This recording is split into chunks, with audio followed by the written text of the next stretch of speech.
Schumer, look at you! Cozy ain't up to Netanyahu!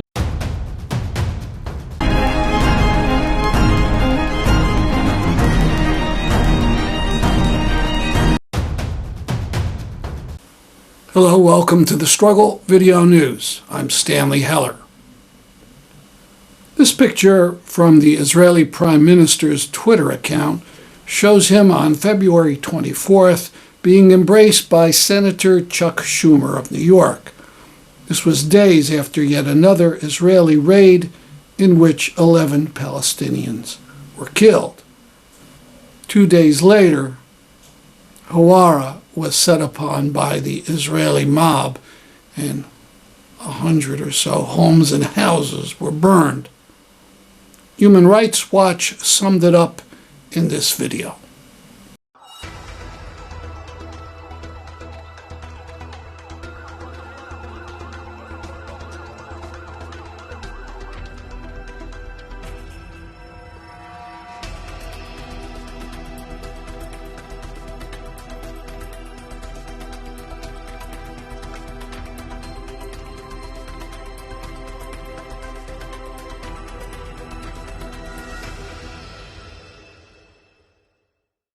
Out of disgust with Senator Schumer, Jewish Voice for Peace New York held a rally in Brooklyn.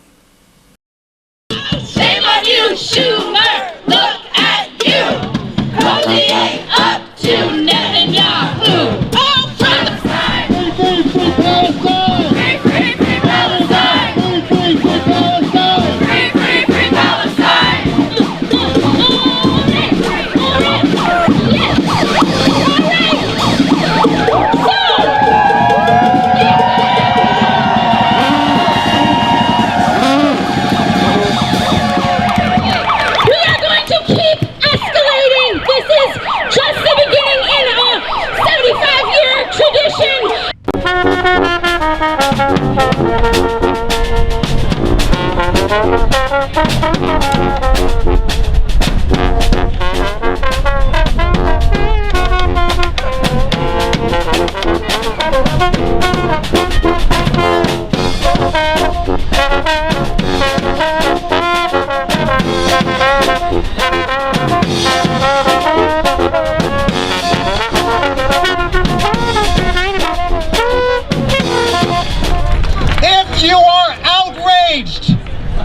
If you are outraged by what Israeli soldiers and settlers continue to do to Palestinian people, please say together, we refuse! We refuse! If you are outraged by the horrific violence that Israeli settlers and soldiers are continuing to do to Palestinian people, please say, we refuse! If you are outraged that our government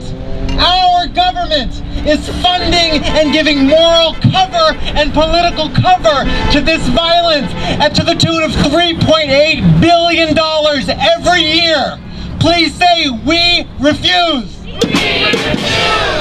If you are outraged at the silence and complicity and complacency of so many of our Jewish communal institutions in the face of this violence which is being done in our name as Jews, please say, we refuse. If you are outraged by the racist and Islamophobic and cynical attempts to smear our Palestinian and Arab and Muslim friends and comrades as anti-Semitic for speaking about their lives and their histories and their right to return home and their right to resist, please say, we refuse. We refuse. Welcome to every single person here.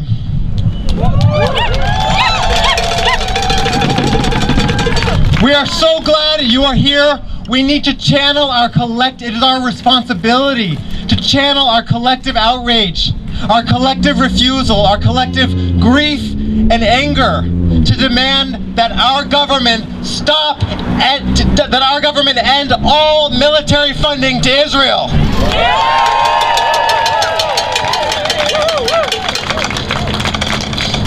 We are so glad you're here, and I want to first invite you, if you hear words tonight, if you hear words here that make you uncomfortable or not the words that you've said in your own mouth, please, we beg of you to remember that the urgency of Palestinian lives is more important than any discomfort you may be feeling today.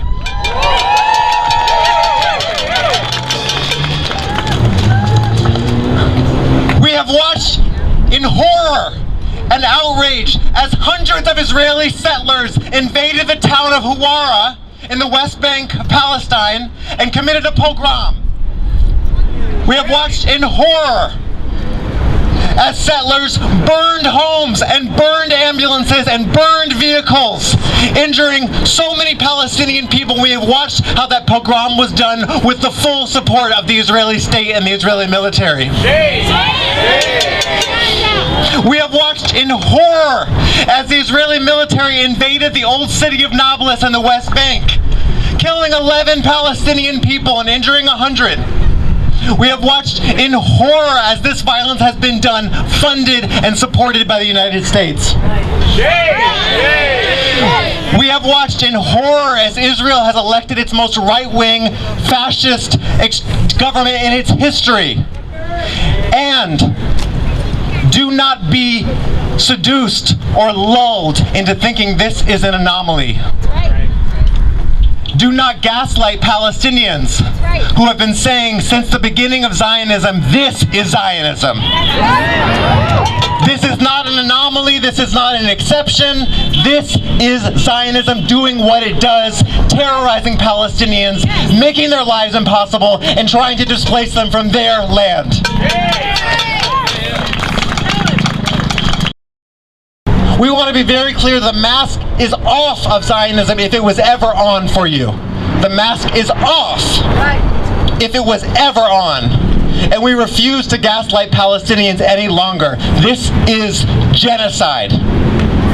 This is genocide, this is genocide, this is genocide. And we have a responsibility to channel our collective outrage to stop funding this genocide. Welcome, everybody.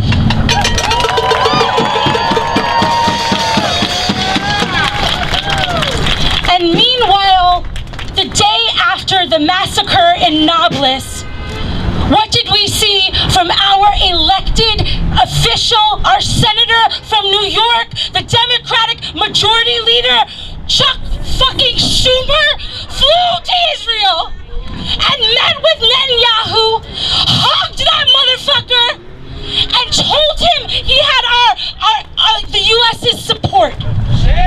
Shame! After people were massacred. And this is where our tax money is going. $3.8 billion every year in military funding. Funding war. Funding genocide. And last year in 2022 was the deadliest year in the West Bank for Palestinians since 2005. And this year, in the first 2 months of this year, it is already twice as deadly as last year. This is what Zionism is. This is what it does. This is what our tax money is funding. Every day in the West Bank, people are being murdered, and most of them are teenagers. All right, we're going to bring up our first speaker. We are really honored to have everyone joining us today, and also all of these amazing speakers. First up, we are so honored to welcome one of our brave rabbis in our community who stands up and says that Zionism is not Judaism. That Zionism does not get to speak for Judaism, and that we will create a Judaism beyond Zionism. Please join me in welcoming Rabbi Miriam Grossman from Congregation Cholot Hayenu.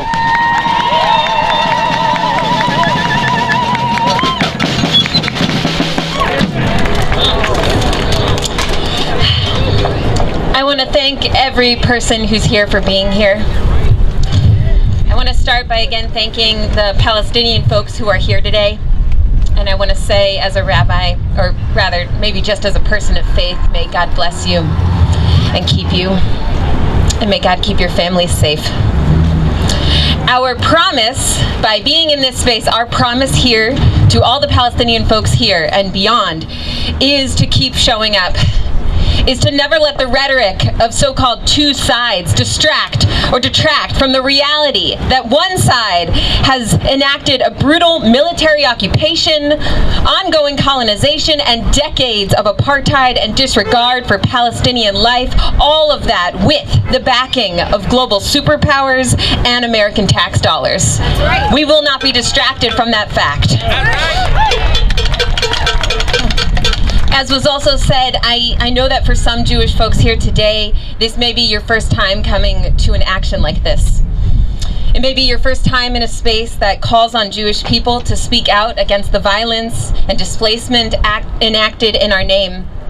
And I want to say that if you have fears about what it means for you to be here today, if you're afraid of what you might lose in your family, or for some in your work or community, I just want you to know you're not alone, and that fear doesn't mean that you're doing anything wrong, and it doesn't mean you're not strong enough. It just means it's something to move through, and I have moved through it, and many folks here have moved through it, and I just want to surround you with love and tell you to keep moving through it and keep acting. Keep acting. That is the only way to move through it, and to say you're not alone. Even if you're afraid, you're not alone. And even if you are afraid and it takes some level of bravery to tap into, I want to acknowledge that there is no bravery or risk here that any Jewish folks are taking or could take that could ever equal the bravery and stamina that Palestinians and Palestinian Americans show every day in affirming their humanity and in fighting for their own survival. As a rabbi, seeing the numbers of Palestinians and Israelis killed in the past few weeks alone, I grieve all of these losses, and I know I'm not alone in that. And I know that Palestinians of all ages face disproportionate violence, of course, duly at the hands of settlers and the state itself. We can hold multiple truths at once. We can grieve all of these deaths, and we can hold and name and share out loud rage. Rage at the system of racial supremacy that places Jews like me, Jews racialized as white above all other Jewish people. And rage at a system of Jewish supremacy that places Palestinians at the bottom, at the very bottom. We can hold our grief and we can hold our rage, and there is no shame in naming these things aloud. Last week we watched as Israeli settlers burned down the Palestinian town of Huwara, while the military stood by and watched and were utterly complicit. Shame! Shame! And then, as was said, Israeli Finance Minister Smotrich directly called for Huwara to be erased, which is a direct call for ethnic cleansing. And we heard recordings of settlers reciting the Jewish evening prayers, davening Mariv, and then continuing to terrorize families. And while this horrifying rampage and footage of those songs, those sacred songs being sung as homes burn, has shocked many American Jews, we must also say that this event is simply an extension and not an exception of endless military occupation and Jewish supremacy that is enshrined in law. And most mainstream Jewish establishments and communities refuse to meaningfully challenge that. That's right. Shame. Shame. Shame. And I just want to say to my colleagues, perhaps, who are not here, that I love you and we will find a way. I want you out here with me. And I do love you.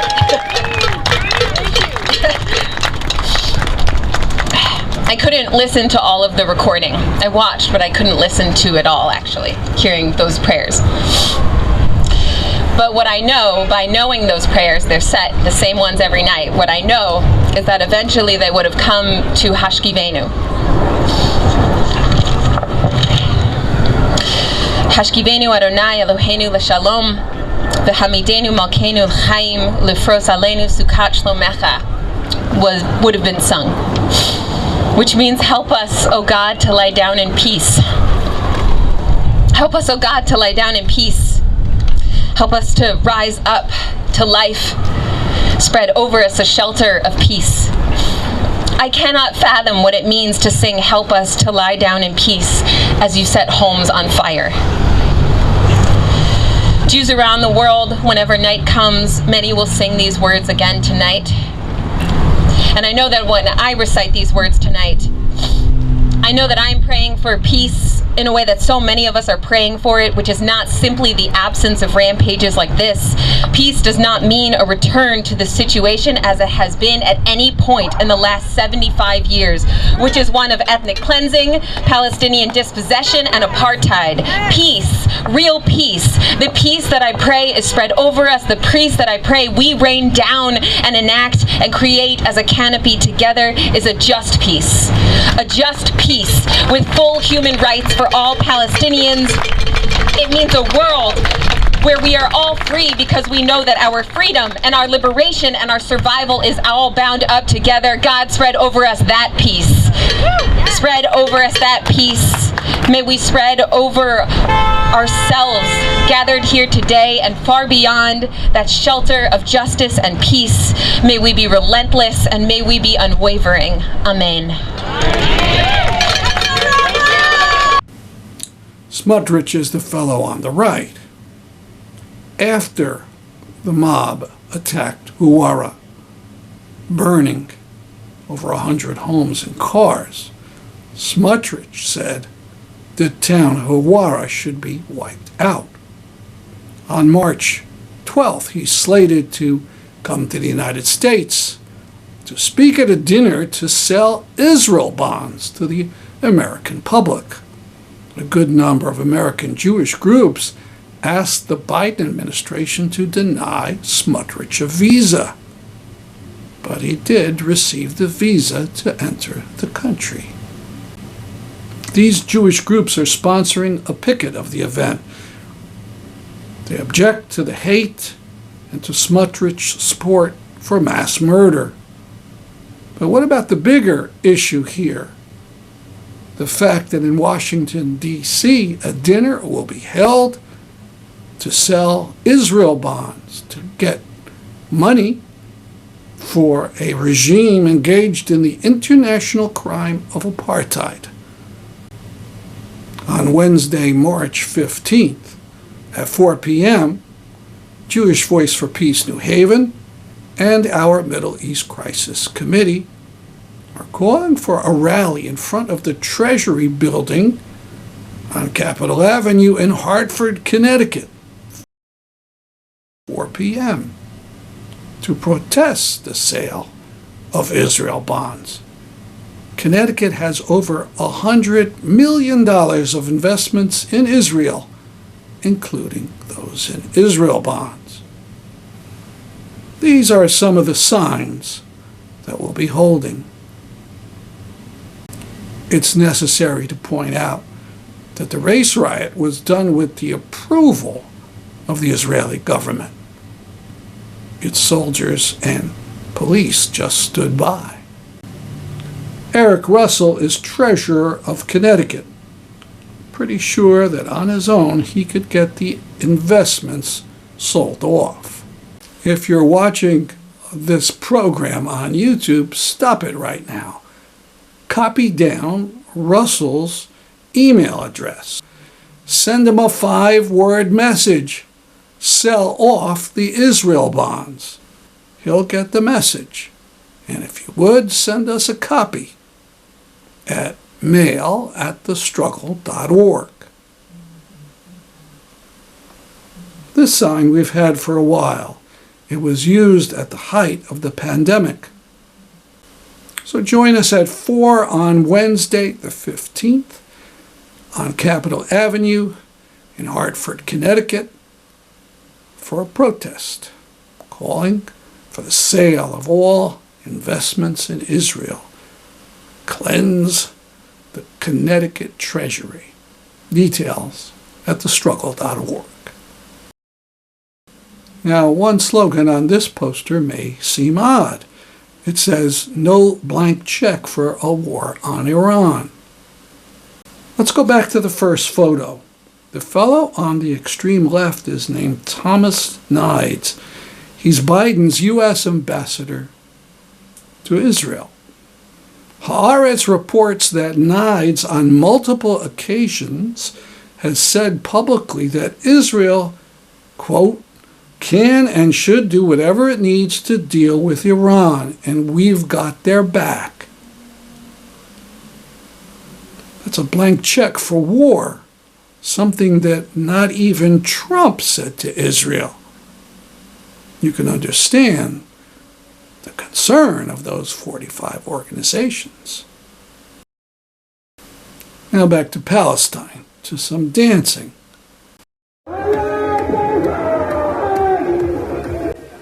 These are soldiers, Israeli soldiers, dancing on duty in Huwara, the town set ablaze by their compatriots a couple weeks ago.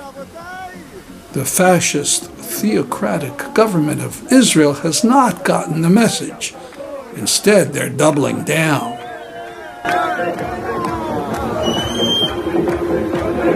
I just learned this today. Besides burning Huwara, over 400 Palestinians were injured by the mob. The soldiers stood around and did nothing. We learned today that the Israeli military has decided not to discipline a single soldier. Syria. We've shown you this picture many times in the past. The Alabassi family, arrested in Syria by Assad forces, all of them, mother, father, and 6 children. March 11 is 10 years after their arrest. 10 years without a word about their fate. This is Magdalene Al-Qada, secretary of Rania Alabassi. Magdalene was also scooped up March 11, 2013. Nothing is known about what happened to her. Her mother died a few years ago at a fairly young age, no doubt because of the grief, wondering what happened to her child. Hopefully their names and the story of the thousands or tens of thousands of prisoners in Assad jails will be mentioned on March 18 in Times Square, New York, during the rally on the 12-year anniversary of the start of the Syrian uprising.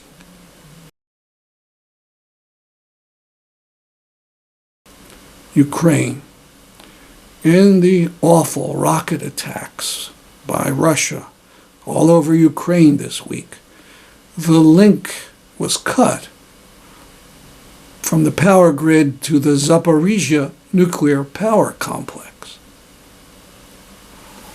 Rafael Grossi, the head of the United Nations nuclear watchdog agency, the IAEA, issued a fresh appeal for a demilitarized zone around the Russian-held plant. He said he was astonished by the fact that such a sensitive facility was still being put at risk by the war. Each time we are rolling a dice, and if we allow this to continue time after time, then one day our luck will run out. Grossi told the agency's board of governors in Austria, according to a statement. He continued, "This is the 6th time, let me say it again, the 6th time that the Zaporizhia nuclear power plant has lost all offsite power and has to operate in emergency mode." That brings us to the petition to stop the import of Russian or uranium into the U.S. Well over 14,000 signers so far. Go to peace.org for the link to the petition. And telephone the office of a politician. On this issue, you might be pleasantly surprised. Let's end with some good news. In the Republic of Georgia, in the Caucasus, the prime minister there tried to pull a Putin. He tried to get a law passed that would designate any organization that received some money from abroad as foreign agents. That's the slippery slope that in Russia allows the government to wipe out all independent media. The prime minister in Georgia had the votes, but something strange happened. The people rose up in a large series of demonstrations, and the prime minister relented. No such law will be considered. Here's some video. Note the large numbers of Ukrainian flags.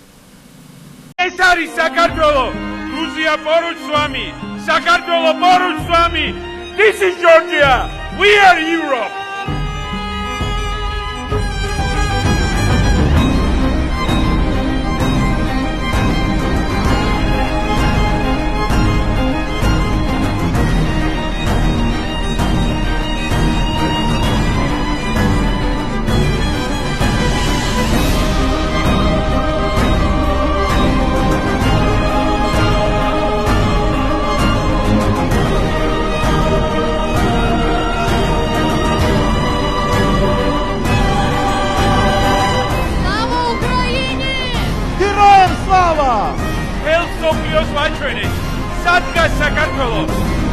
ვიუზით ვდებით რა დაიცოცხლა საქართველოს. ჩვენ ერთად ვერავინ დაგვამარცხეს. გაუმართლა საქართველოს. სლავა უკრაინი! საქართველო გაიმარჯვებს, უკრაინა გაიმარჯვებს. დიდება უკრაინა და დიდება საქართველოს.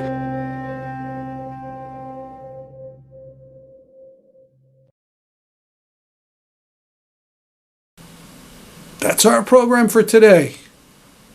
I'm Stanley Heller for the Struggle Video News.